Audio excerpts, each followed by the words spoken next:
등짝으로 매서운 손바닥이 날아왔어요. 기름찌든 냄새가 겹겹이 배어있는 낡은 앞치마 위로 둔탁한 파여름이 울렸거든요. 새벽 4시 아직 한기가 가시지 않은 시댁의 부엌 바닥은 맨발 끝을 꽁꽁 얼어붙게 만들었어요. 차가운 타일 위로 50인분짜리 무거운 솥단지를 끙끙거리며 끌어당기자 시큰거리는 손목 뼈마디가 비명을 지르는 것 같았어요. 아이고, 넌 아주 굼벵이를 통째로 삶아 먹었니?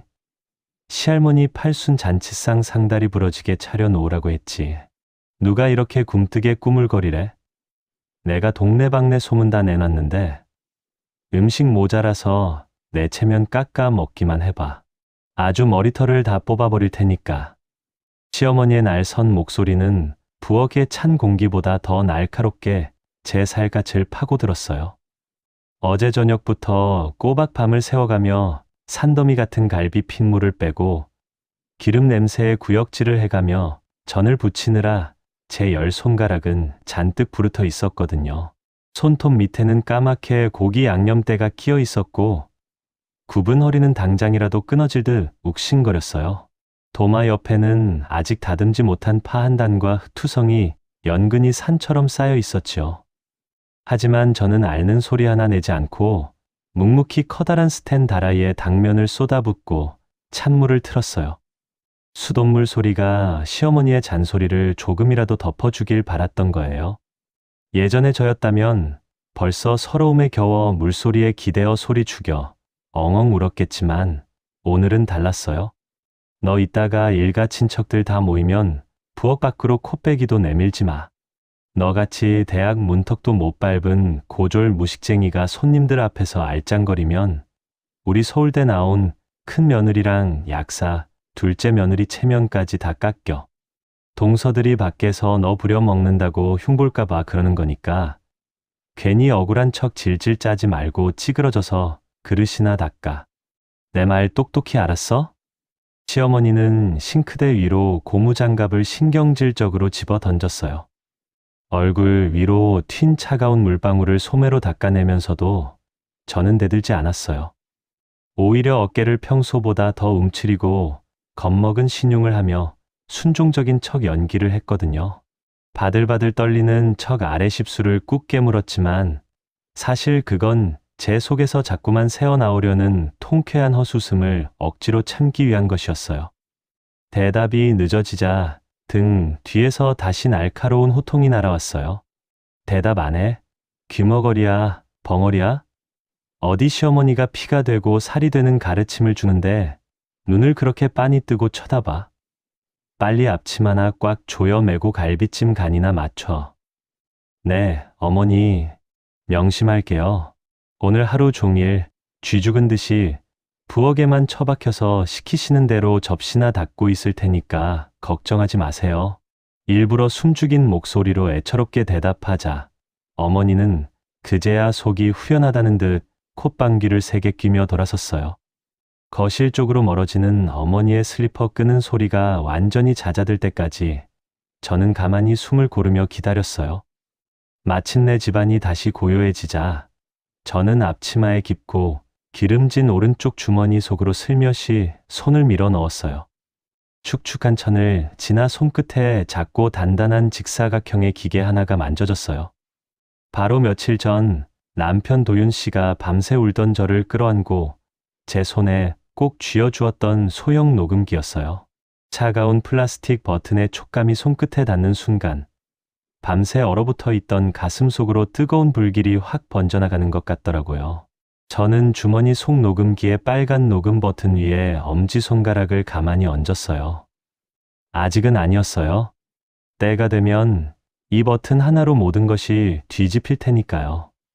어머니는 꿈에도 상상하지 못하실 거예요. 냄새난다고 눈살을 찌푸리며 쳐다보지도 않는 이 볼품없는 식모 앞치마 주머니 속에서 오늘 하루 이 집안의 모든 가식을 박살낼 끔찍한 시한폭탄이 조용히 숨쉬고 있다는 사실을요.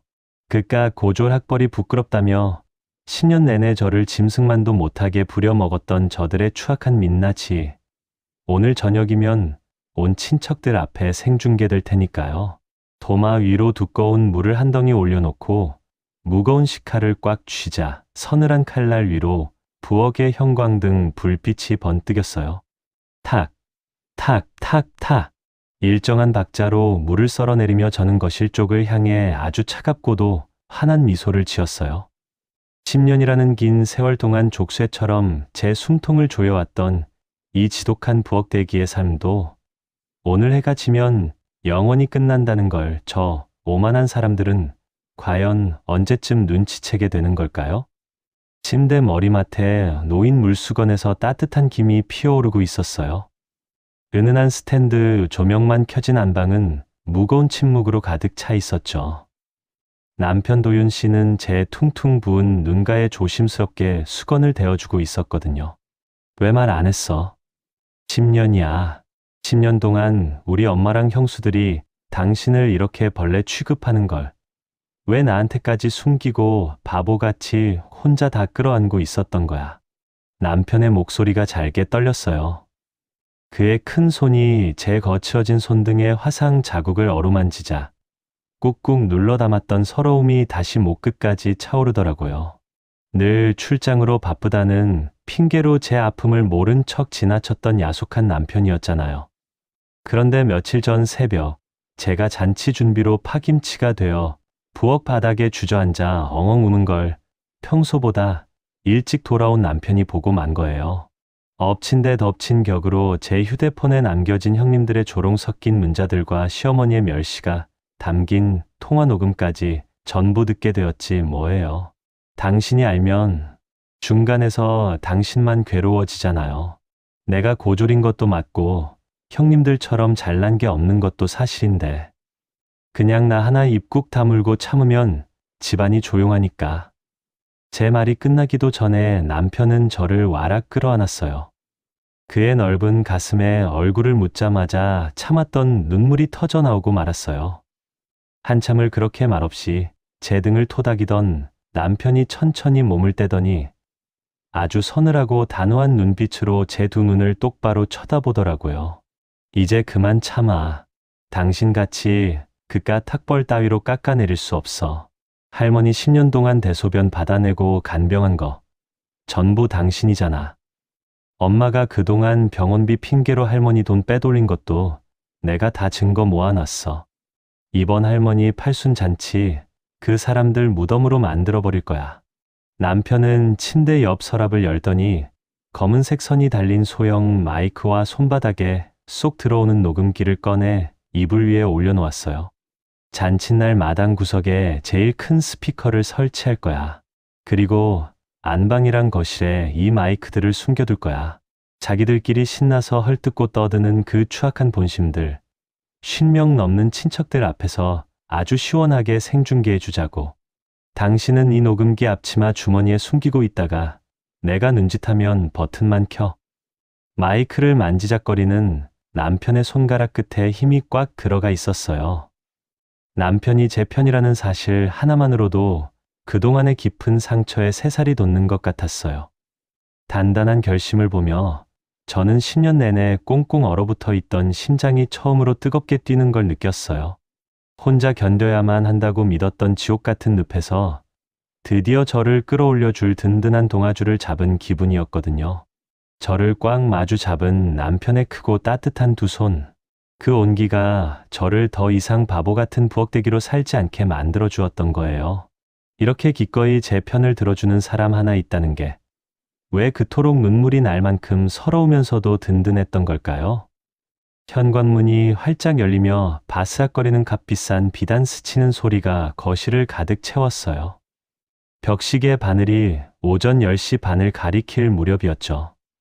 새벽 내내 혼자 50인분 잔치 음식을 하느라 부엌은 기름 연기로 자욱한데 이제야 코빼기를 내민 큰형님 수진과 작은 형님 미라는 마치 패션쇼 무대에 서는 모델들처럼 화려하게 등장한 거예요.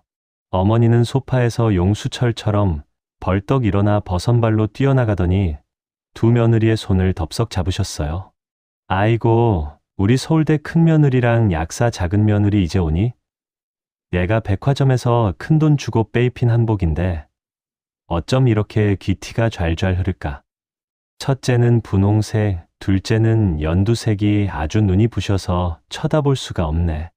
우리 집안의 금송아지들 어서 와서 좀 앉아라. 두 사람의 어깨에 잔뜩 힘이 들어간 게 부엌에서도 훤히 보일 정도였거든요. 수진 형님은 치맛자락에 혹여나 먼지라도 묻을까 조심스레 들어 올리며 부엌 쪽으로 고개를 들이밀었어요. 머리카락이 땀에 흠뻑 젖은 저를 위아래로 한번 훑어보더니 젓가락을 들어 제가 묻혀놓은 잡채를 툭툭 건드리며 대뜸 미간을 찌푸리더라고요. 어우, 동서, 잡채 색깔이 왜 이렇게 허여멀건해? 맹물에 삶았어? 간장 좀 더 넣어야겠다. 내가 예전에 서울대 다닐 때 그 학교 정문 앞에 진짜 유명한 한정식집이 있었거든. 거기 잡채가 딱 이 색깔이긴 했는데 맛은 천지 차이네. 아, 거기가 이름이 뭐였더라? 아유, 하도 도서관에 틀어박혀서 공부만 하느라 식당 이름도 다 까먹었네. 말끝을 흐리며 슬쩍 시선을 피하는 수진 형님의 동공이 미세하게 흔들리는 걸 저는 똑똑히 보았어요. 그 어설픈 변명과 어색한 손짓이 어찌나 우스운지 속으로 콧방귀가 다 나올 뻔했지 뭐예요. 뒤이어 부엌으로 다가온 미라 형님도 질세라 갈비찜 냄비 뚜껑을 확 열어젖혔어요. 동서, 고기에서 묘하게 누린내 나는 것 같은데 이거 어머니 드실 건데 설마 싸구려 수입산 쓴 거 아니지? 우리 약국 오는 사모님들은 입맛이 얼마나 까다로우신지 이런 거 내놓으면 바로 욕먹는다고. 아휴, 역시 배운 게 없으니 음식에서도 이렇게 티가 난다니까. 솥 좀 제대로 닦고 다시 졸여봐. 잔소리만 툭 던진 두 사람은 자기들끼리 코 깔깔 웃으며 거실 소파 한가운데 떡하니 자리를 잡았어요. 손에 물 한 방울 묻히지 않은 뽀얗고 고운 손으로 제가 새벽부터 정성껏 깎아놓은 과일을 여유롭게 집어먹는 모습을 등 뒤로 넘겨들었어요. 뜨거운 불길 앞에서 프라이팬을 쥔 제 손등 위로 끓는 기름 방울이 툭 튀어올랐지만 저는 아픈 내색 하나 하지 않았어요. 오히려 달아오른 프라이팬 위로 노란전 반죽을 한 국자 더 넉넉히 부어버렸거든요. 지글거리는 시끄러운 기름 소리가 저들의 가식적인 웃음소리를 차갑게 비웃는 것처럼 들렸으니까요. 지금 저렇게 기세등등하게 몸에 걸치고 있는 저 비싼 비단 한복이 몇 시간 뒤면 세상에서 제일 부끄러운 수위로 변하게 될 텐데 하늘 높은 줄 모르고 올라간 저들의 입꼬리가 과연 오늘 저녁까지 버틸 수 있을까요? 바스락거리는 얇은 약봉지가 올려진 작은 쟁반 위로 유리잔 속물이 찰랑거렸어요.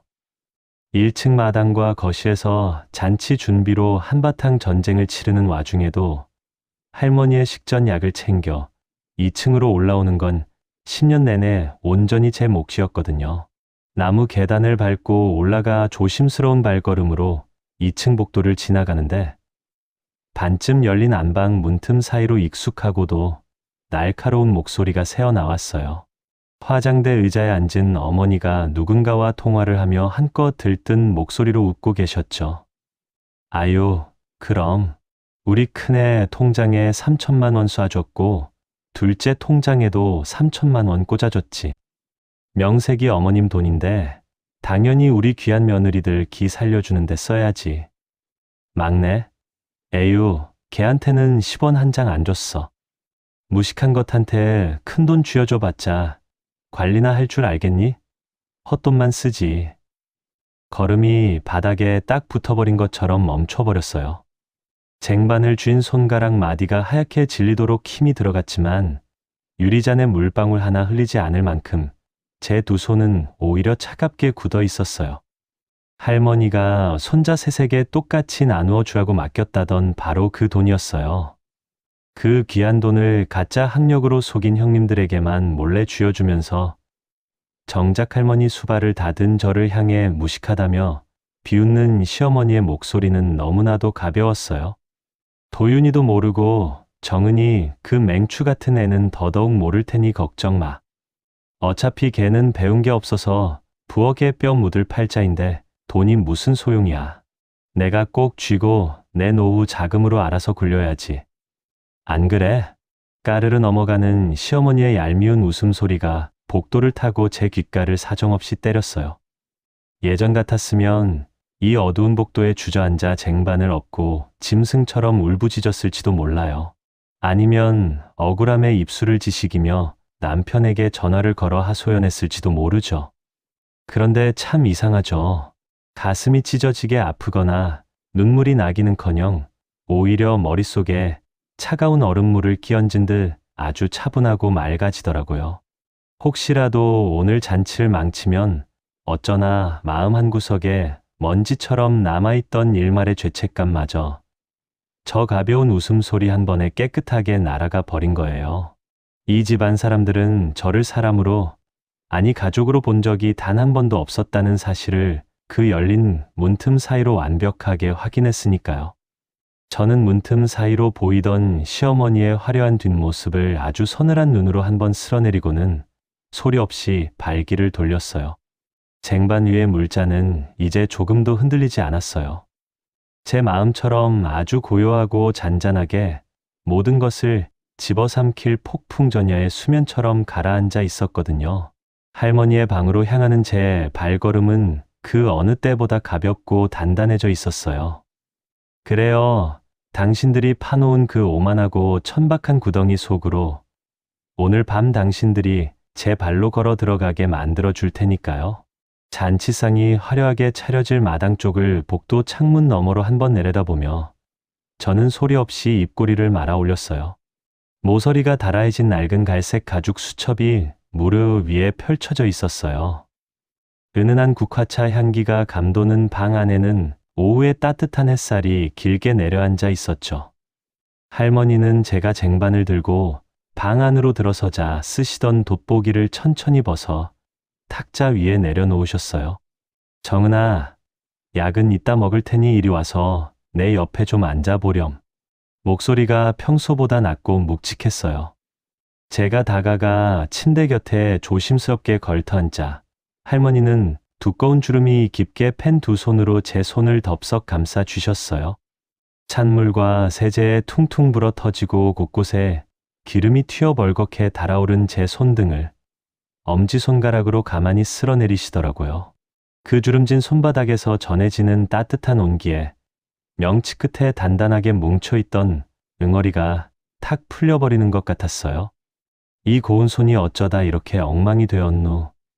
10년 동안 이 늙은이 약 챙기고 병원 모시고 다니느라 우리 불쌍한 막내 손주 며느리가 제일 고생이 많았다. 내가 다 안다. 그 한마디에 꾹꾹 눌러 참았던 눈시울이 기어이 붉어지고 말았어요. 시어머니의 독설 앞에서도 동서들의 비웃음 앞에서도 얼음장처럼 차갑게 식어있던 마음이었잖아요. 그런데 할머니의 따뜻한 시선 한 번에 입술이 파르르 떨리며 콧잔등이 시큰거렸진 뭐예요. 할머니는 젖어드는 제 눈가를 소매 끝으로 다정하게 닦아주시고는 무릎 위에 놓여있던 그 낡은 수첩 위로 손을 얹으셨어요. 오늘 밖에 손님들 바글바글하다고 금순이가 또 너더러 부엌대기처럼 웅크리고 있으라고 했지? 내 말 잘 들어라. 너 오늘 절대로 저 어두컴컴한 부엌에 숨어 있으면 안 된다. 당당하게 앞치마 풀고 사람들 제일 잘 보이는 곳에 나와 앉아 있어야 해. 알겠지? 평소에 인자하시던 모습과 달리 할머니의 눈동자는 아주 맑고 날카롭게 빛나고 있었어요. 마치 오랫동안 품어온 거대한 비밀의 칼자루를 마침내 꺼내든 노련한 어른 같았거든요. 껍데기만 번지르르한 가짜들이 이 늙은이 눈먼 줄 알고 함부로 까부는 꼴을 더는 못 보겠다. 내가 이 수첩에 다 적어놨어. 누가 진짜 내 가족이고 누가 내 돈을 빼먹은 도둑년들인지. 오늘 이 할미가 잔치상 엎어버리고 싹 다 심판할 테니까 넌 그저 내 옆에 꼭 붙어 있으면 된다. 그 순간 저는 심장이 덜컥 내려앉는 줄 알았어요. 남편 도윤 씨와 저만 아는 반격인 줄 알았는데 할머니 역시 그 오랜 시간 동안 홀로 침묵하며 저들의 죄악을 이 수첩에 차곡차곡 기록해 오셨던 거예요. 수첩을 꽉 쥔 할머니의 마른 손등 위로 파란 핏대가 선명하게 솟아 있었어요. 저는 아무 대답 없이 고개를 깊이 끄덕이며 할머니의 작고 마른 몸을 두 팔로 꼭 끌어안았어요. 거친 폭풍우가 휘몰아치는 이 지독한 시댁이라는 바다에서 할머니의 품은 제가 숨을 쉴 수 있는 유일하고도 따뜻한 피난처였으니까요. 할머니의 방을 나설 때 제 주머니 속에 든 소형 녹음기가 유난히 더 묵직하게 느껴졌어요. 할머니의 진심과 남편의 결단, 그 두 가지 무기가 제 양손에 쥐어져 있었거든요. 과연 오늘 밤 할머니의 저 작고 낡은 수첩이 어떻게 저 오만한 사람들의 가면을 벗겨내게 되는 걸까요? 복도 창문을 지나며 마당을 내려다보니 어느새 빈 멍석 위로 수십 개의 발소리가 소란스럽게 뒤섞이고 있었어요. 정오를 지나며 일가 친척들이 하나둘 도착하자 고요하던 집안은 금세 시장통처럼 북적이기 시작했죠. 어머니는 화려한 한복 자락을 휘날리며 현관과 마당을 쉴 새 없이 오갔고, 손님들이 올 때마다 목소리를 평소보다 두 옥타브는 높여서 떠들썩하게 맞이하더라고요. 아이고, 숙모님 어서 오세요. 우리 집안의 자랑, 서울대 나온 큰며느리랑 약국하는 둘째 며느리가 어머님 팔순이라고 발 뻗고 나서서 준비했잖아요. 저기 좀 보세요. 애들이 어찌나 효심이 깊은지 한복까지 맞춰 입고 손님 맞이하는 것 좀 보라니까요. 어머니의 손가락이 가리키는 곳엔 화사한 분홍색과 연두색 한복을 차려입은 수진 형님과 미라 형님이 고운 미소를 지으며 앉아 있었어요. 손님들에게 차를 대접하고 덕담을 나누는 그들의 모습은 마치 이 잔치의 주인공처럼 여유로웠지요. 반면 저는 땀으로 범벅이 된 채 부엌과 마당을 오가며 무거운 갈비찜 솟이며 뜨거운 국그릇을 실어 나르고 있었거든요. 손님들 중 누구도 기름때 묻은 앞치마를 두르고 고개를 푹 숙인 채 바삐 움직이는 저를 이 집안의 며느리라고 생각하지 않는 것 같았어요. 동서, 여기 해물탕 국물이 다 비었잖아. 손님들 기다리시는데 눈치껏 빨리빨리 좀 채워 넣지 않고 뭐해? 아휴, 일일이 말해줘야 움직이니 정말 속 터져서 원. 미라 형님은 친척 아주머니와 웃으며 대화하다가도 제가 옆을 지나갈 때면 싸늘한 목소리로 채근하곤 했어요. 그럴 때마다 친척들의 시선이 제 땀에 젖은 얼굴과 얼룩진 앞치마에 머물렀지만 그건 안쓰러움이라기보다는 저 사람은 누구지 하는 낯선 경계심에 가까웠죠. 심지어 어머니는 제가 갈비찜 접시를 들고 어르신들 상에 다가가려 하자 제 앞을 가로막으며 낮게 읊조리더라고요. 야, 넌 냄새나니까 저기 구석으로 돌아가서 상 차려. 귀한 손님들 옷에 기름 튀면 내가 책임질 거야. 대학도 못 나와서 예절도 모른다는 소리 듣고 싶지 않으면 그냥 입 닥치고 부엌에나 처박혀 있어. 어머니의 모진 말에 순간 앞이 캄캄해졌지만 저는 말없이 고개를 숙이고 마당 구석 앰프 기계가 놓인 쪽으로 발길을 돌렸어요. 그 앰프 옆에는 도윤 씨가 미리 세팅해둔 검은색 연결선들이 뱀처럼 따리를 틀고 있었죠. 화려한 거실과 마당에서는 가짜들의 웃음꽃이 피어오르고 있었지만 그늘진 부엌 구석에서 저는 차갑게 식은 밥 한 덩이를 삼키며 생각했어요. 지금 저들이 누리는 이 화려한 조명이 실은 자신들의 목을 죄 밧줄이라는 걸 알게 되면 어떤 표정을 지을까요? 왁자지껄한 소음 속에서도 제 주머니 속 녹음기는 여전히 묵직하게 존재감을 과시하고 있었답니다. 부엌 바닥에 놓인 커다란 스탠드야 위로 기름 묻은 접시와 국그릇들이 이태로운 성벽처럼 아슬아슬하게 쌓여 있었어요. 차가운 수돗물에 쉴 새 없이 맨손을 담글 때마다 얼게 불어 터진 손가락 마디마디가 날카롭게 비명을 지르는 것 같았거든요. 거실에서 들려오는 시끌벅적한 건배 소리와 가식적인 웃음소리가 얇은 부엌 문을 넘어와 귓가를 어지럽힐 무렵이었죠.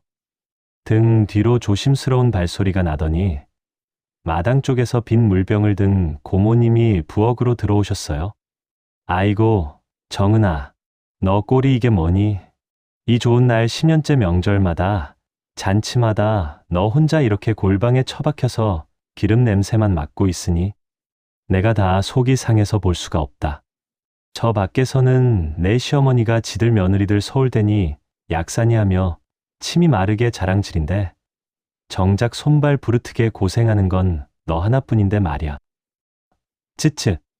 고모님은 혀를 끌끌 차시며 제 굽은 어깨를 한번 툭 다독이고는 씁쓸한 표정으로 밖을 나가셨어요.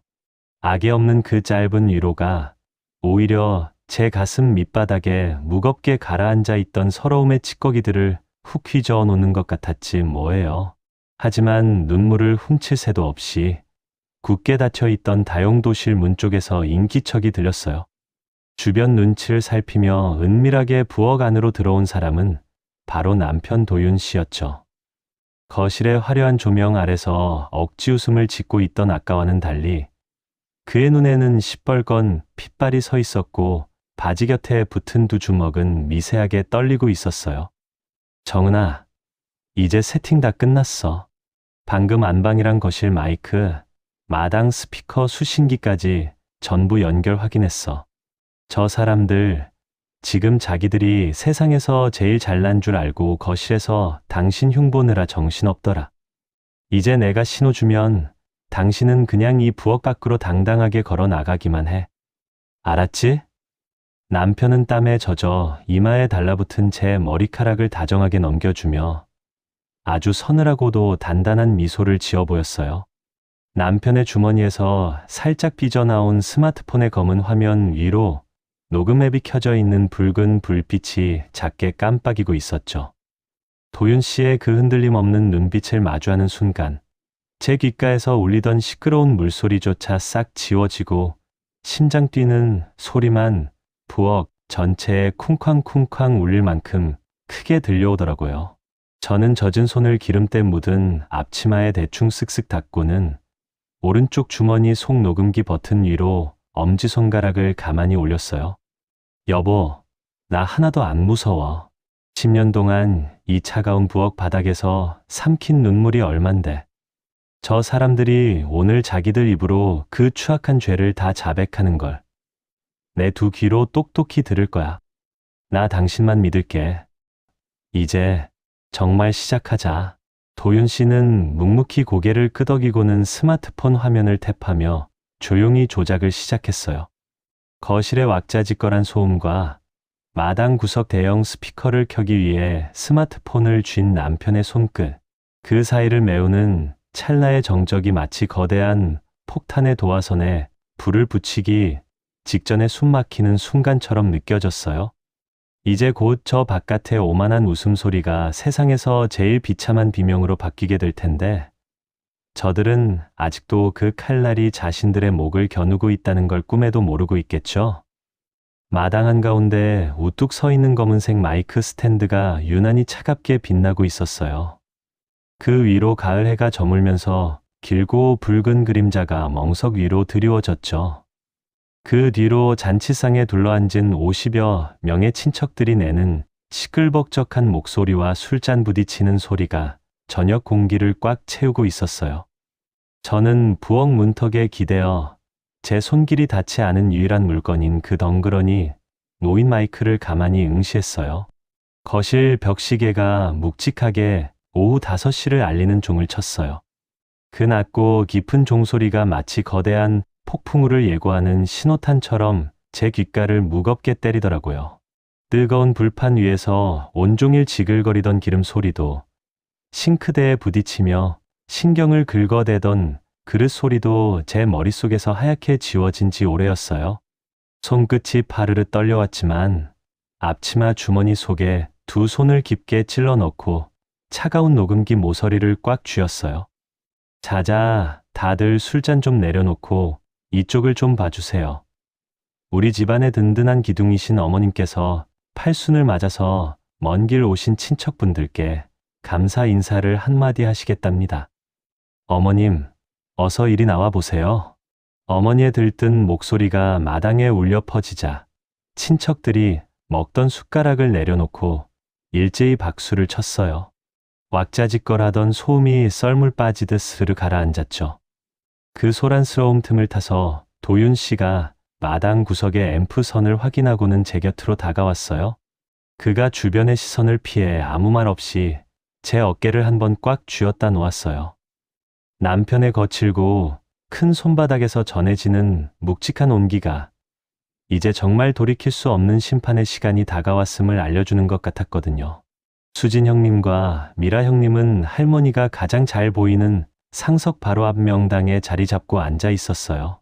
화려한 한복을 입은 두 사람은 서로의 옷매무새를 다듬어 주며 여유를 부리고 있었죠. 동서, 어머님이 이따가 친척들 앞에서 우리 칭찬 엄청나게 해주실 테니까 고개 빳빳하게 들고 예쁘게 웃어. 알았지? 당연하죠, 형님. 서울대에 약사 며느리 뒀다고 동네방네 자랑하셨는데 오늘 이 잔치의 진짜 주인공은 우리잖아요. 두 사람의 얄미운 귓속말이 웅성거리는 사람들 사이로 언뜻언뜻 들려올 만큼 마당의 공기는 점차 고요해지고 있었어요. 상석에 앉아 계시던 수님 여사께서 고운 한복 치맛자락을 단정하게 여미며 천천히 자리에서 일어서셨어요. 지팡이를 짚고 마이크 앞으로 걸어가는 할머니의 발걸음은 아주 느렸지만 단 한 번의 비틀거림도 없는 단호한 걸음이었어요. 마이크 스탠드 앞에 선 할머니의 맑고 깊은 눈동자가 잔치상 주변을 한 바퀴 쓱 훑어내렸어요.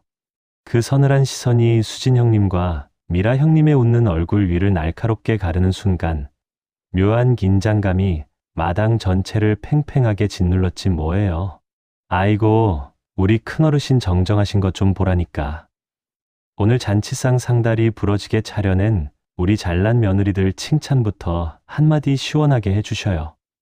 친척 아주머니의 재촉에도 할머니는 굳게 담은 입술을 열지 않으셨어요. 그저 낡은 마이크를 쥔 마른 손에 뼈마디가 하얗게 드러나도록 힘을 주실 뿐이었죠.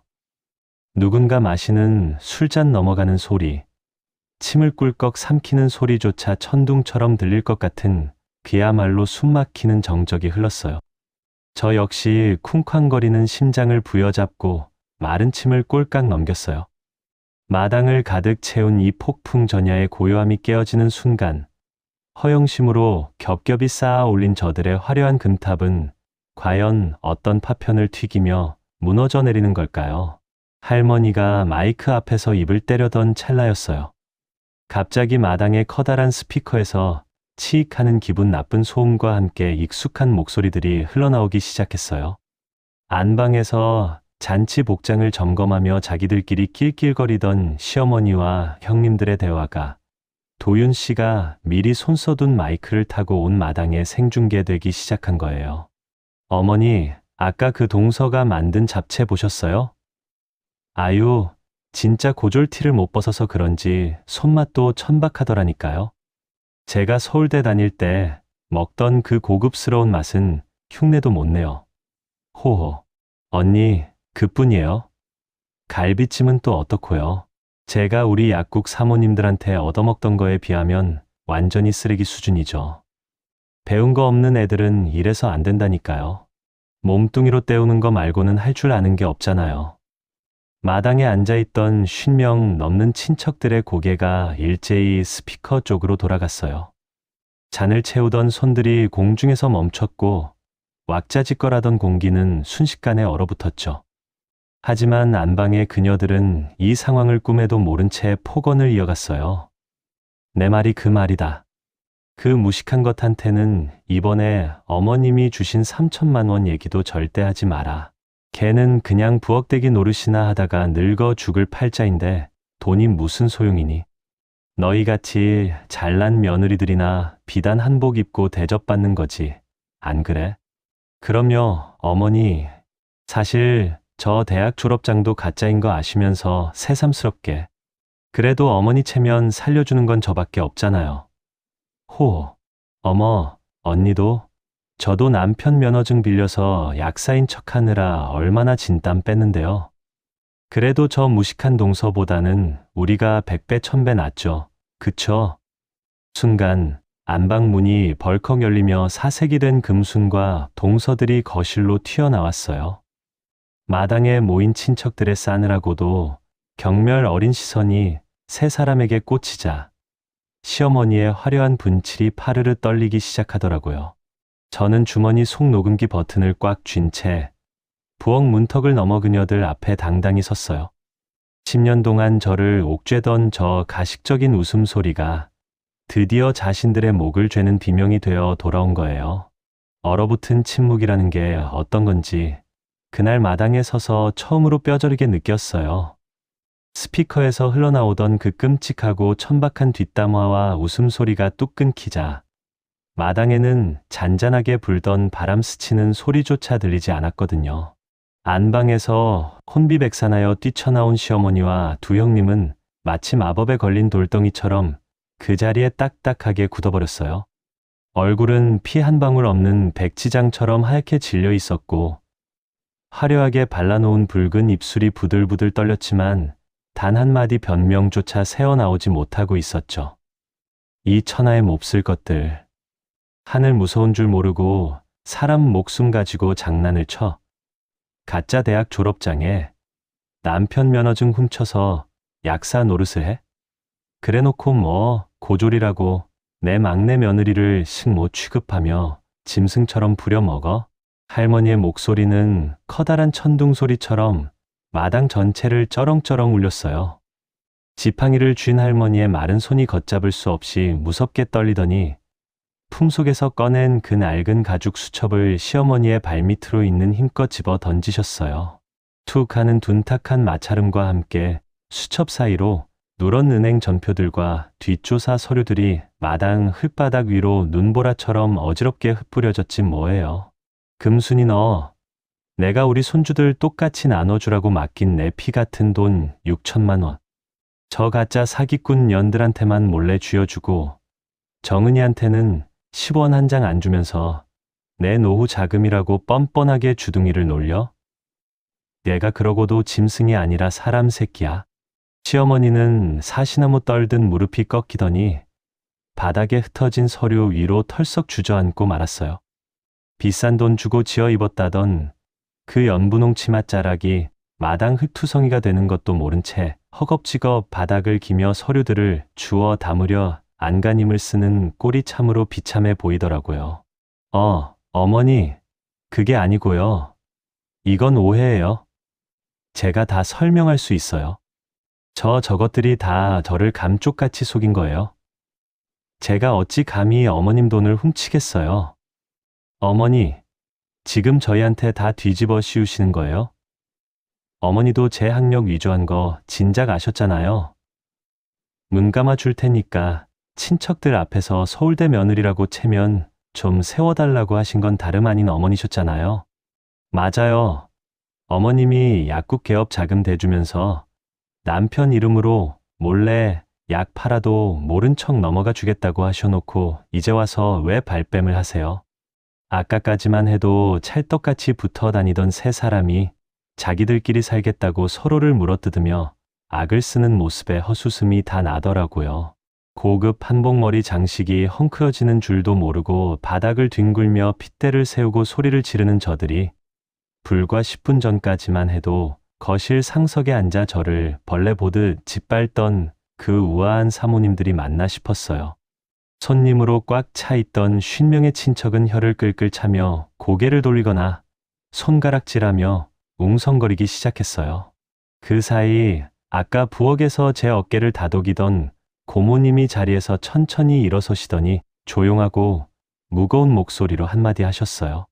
정은아, 내가 진작 눈치챘어야 했는데 미안하다. 그 짧은 한마디가 비수보다 더 깊이 가슴에 박혔어요. 제가 며칠 밤을 새워가며 차려낸 화려한 잔치상 앞은 순식간에 저들의 탐욕과 거짓말이 까발려지는 끔찍한 처형장으로 변해버리고 만 거예요. 10년이라는 기나긴 세월 동안 철옹성처럼 저를 가두었던 그 거대하고 폭력적인 금탑이 이렇게 한순간에 와르르 무너져 내리는 걸 두 눈으로 똑똑히 지켜보았어요. 가슴 속에 꽉 막혀있던 시커먼 숫덩이가 뻥 뚫리면서 뜨겁고도 시원한 바람이 휑하게 불어오는 것 같았거든요. 경찰 부르기 전에 당장 할머니 앞에서 꺼져. 당신들 같은 쓰레기들, 이제 2번 다시 우리 가족으로 안 봐. 남편 도윤 씨가 바닥에 주저앉은 그들 앞으로 차갑게 걸어 나가며 내뱉은 그 한마디가 잔치상의 마지막을 장식하는 날카로운 비수처럼 꽂혔어요. 저는 도윤 씨의 든든한 넓은 등 뒤에 서서 흙바닥에 나뒹구는 시어머니와 형님들을 아주 서늘하고 고요한 눈빛으로 가만히 내려다보았답니다. 기름과 간장 얼룩이 딱딱하게 굳어버린 앞치마 끈을 등 뒤에서 천천히 더듬었어요. 마당의 차가운 흙바닥에 엎드려 오열하는 시어머니의 곡소리가 귓가를 때렸지만 제 손가락은 아주 차분하고 흔들림 없이 매듭을 풀고 있었거든요. 스르르 허리를 단단하게 조이고 있던 낡은 천 조각이 느슨해지더니 10년 동안 제 숨통을 막고 있던 묵직한 족쇄가 바닥으로 툭 떨어져 내렸어요. 어머니, 이 앞치마 이제 어머니가 두르세요. 저는 발밑에 떨어진 그 더러운 앞치마를 발끝으로 살짝 밀어 어머니의 구겨진 연분홍 한복 치맛자락 앞으로 툭 던져 주었어요. 그 위로 잔치상 불빛이 차갑게 내려앉았죠. 대학도 못 나온 제가 10년 동안 부엌대기 노릇하면서 뼈 빠지게 지켜온 이 집안 체면, 이제부터는 잘나신 어머니가 직접 지키시라고요. 저는 이제 이 지긋지긋한 식모 자리에서 사표 낼 테니까요. 시어머니는 핏기 없는 두 눈으로 흙바닥에 나뒹구는 앞치마와 제 얼굴을 번갈아 올려다보며 입술만 덜덜 떨었어요. 아무런 대꾸도 하지 못하고 무너져 내린 그 비참한 몰골을 내려다보는데 왜 그렇게 가슴 한 구석이 뻥 뚫린 듯 시원하면서도 눈시울이 뜨거워졌던 걸까요? 그때 마당 한가운데 꼿꼿하게 서 계시던 수님 여사께서 지팡이를 짚고 천천히 제 곁으로 다가오셨어요. 할머니의 주름진 두 손이 앞치마를 벗어 던져 허전해진 제 두 손을 아주 따뜻하고 단단하게 감싸 안아주셨지 뭐예요. 그래, 내 짠한 강아지. 10년 동안 이 지옥 같은 구덩이에서 버티느라 참말로 고생 많았다. 이제 내 몸에서 찌든 기름 냄새 씻어내고 예쁜 옷 입고 고개 빳빳하게 들고 살아라. 할머니는 저를 향해 다정하게 고개를 끄덕이시더니 품 안에서 두툼하고 하얀 서류 봉투 하나를 꺼내 남편 도윤 씨의 손에 쥐어주셨어요. 이거 내 땅 문서랑 남은 은행 통장명에 다 도윤이랑 정은이 앞으로 돌려놓은 공증 서류다. 내 전 재산, 짐승만도 못한 저 사기꾼 년들한테는 1원 한 푼도 안 줄 거니까 너희 둘이서 알아서 해라. 그 선언이 차가운 마당 공기를 가르고 울려 퍼지자 친척들 사이에서 참았던 탄성이 터져 나왔어요. 시어머니는 거의 기절할 듯이 가슴을 부여잡고 숨을 헐떡이며 흙바닥에 쓰러졌고 두 형님은 넋을 잃고 멍하니 허공만 바라보고 있었어요. 도윤 씨는 서류 봉투를 꽉 쥔 채 제 어깨를 단단하게 감싸 안았어요. 10년 만에 처음으로 저는 코끝을 찌르던 역겨운 기름 냄새 대신 서늘하고 맑은 가을 저녁의 공기를 폐부 깊숙이 들이마셨답니다. 두꺼운 껍질을 깨고 나온 새의 날갯짓이 꼭 이런 기분인 거 아닐까요? 등 뒤로 육중한 철제 대문이 쾅 하고 닫혔어요. 그 소리가 10년이라는 길고 어두웠던 터널의 끝을 알리는 완벽한 마침표처럼 들렸거든요. 대문 안쪽에서는 여전히 서로를 탓하며 악을 쓰는 시어머니와 형님들의 고함 소리가 담장을 넘어 희미하게 새어나오고 있었어요. 무릎이 꺾여 울부짖는 시어머니의 목소리가 유난히 처량하게 들렸지만 제 마음속에는 일말의 동정심도 피어나지 않았어요. 바닥을 뒹굴며 서류를 주워 담던 그들의 비참한 몰골이 떠올랐지만 저는 단 한 번도 뒤를 돌아보지 않았어요. 제 주머니 속에 들어있던 그 작은 녹음기도 지긋지긋한 기름, 얼룩이 배어있던 앞치마와 함께 흙바닥에 미련 없이 던져두고 나왔거든요. 지독했던 굴레는 저 닫힌 대문 안쪽에 영원히 버려두고 온 거예요. 어둑해진 골목길 위로 낡은 가로등 불빛이 길게 늘어져 있었죠.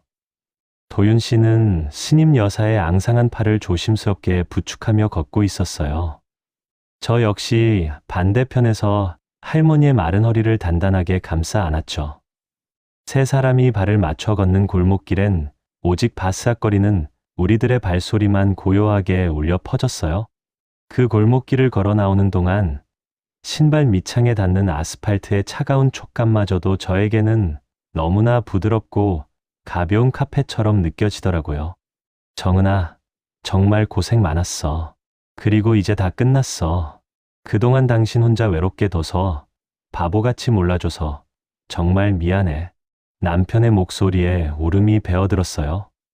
그가 뻗은 큰 손이 제 굽은 어깨를 따뜻하게 감싸 쥐었을 때 꾹꾹 눌러 참았던 눈물이 기어이 흘러내리고 말았지 뭐예요. 소리내어 울지도 못하고 그저 고개를 푹 숙인 채 뜨거운 눈물만 뚝뚝 흘려보냈어요. 제 발등 위로 떨어지는 그 눈물방울들이 그동안 부엌 바닥에서 홀로 삼켰던 수많은 밤의 서러움을 깨끗하게 씻어내 주는 것 같았거든요.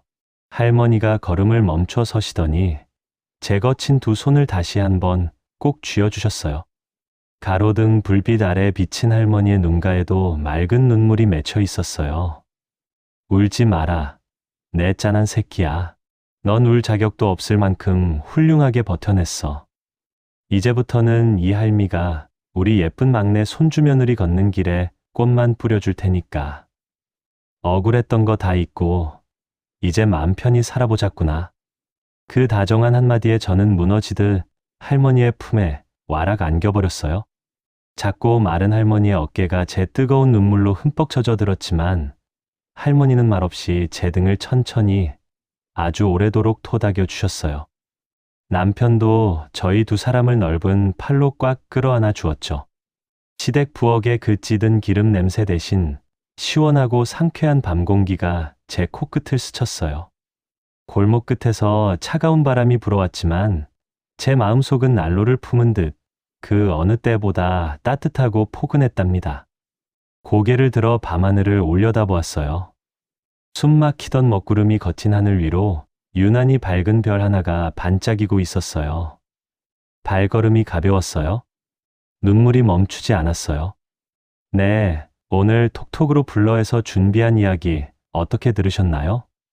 저는 사연을 읽는 내내 가슴 한구석이 꽉 막힌 것처럼 답답하다가 나당 스피커에서 그들의 추악한 민낯이 울려 퍼질 때 10년 묵은 체증이 확 내려가는 기분이었습니다. 우리 청취자 여러분도 저와 같은 마음이셨죠? 세상에는 겉모습만 화려하게 치장하고 남을 깎아내리며 자기 가치를 증명하려는 사람들이 참 많습니다. 가짜 졸업장, 가짜 면허증, 그리고 가짜 웃음으로 겹겹이 포장했던 시어머니와 두 동서들처럼 말이죠. 하지만 80년 세월을 겪어내신 우리 시할머니의 눈은 정확했습니다. 진짜 귀하고 아름다운 건 비싼 한복도 화려한 학벌도 아닌 10년 동안 묵묵히 찬물에 손을 담가온 정은 씨의 굳은 살 박인 손이라는 것을요. 정은 씨가 마당에 앞치마를 툭 벗어 던지던 그 순간 아마 우리 청취자분들 마음속에 있던 답답한 굴레들도 함께 훌을 벗겨졌기를 바랍니다. 지금 이 방송을 듣고 계신 여러분의 손을 한번 가만히 내려다보세요. 가족을 위해 그리고 나 자신을 위해 치열하게 살아오느라 조금 거칠어졌을지 몰라도 그 손이 세상에서 제일 눈부시고 귀한 손이라는 걸 잊지 마셨으면 좋겠습니다. 비 온 뒤에 땅이 더 단단해지듯 힘든 10년을 견뎌낸 정은 씨, 가족의 앞날에 이제는 따뜻한 햇살만 비추길 우리 톡톡 가족들이 함께 응원해 주실 거죠? 사연 들으시면서 속 시원하셨다면 오늘 밤 편안하게 주무실 수 있도록 구독과 좋아요, 그리고 여러분의 따뜻한 응원 댓글 한 줄 꼭 남겨주세요. 지금 어디서 이 사연을 듣고 계신지도 너무 궁금하네요.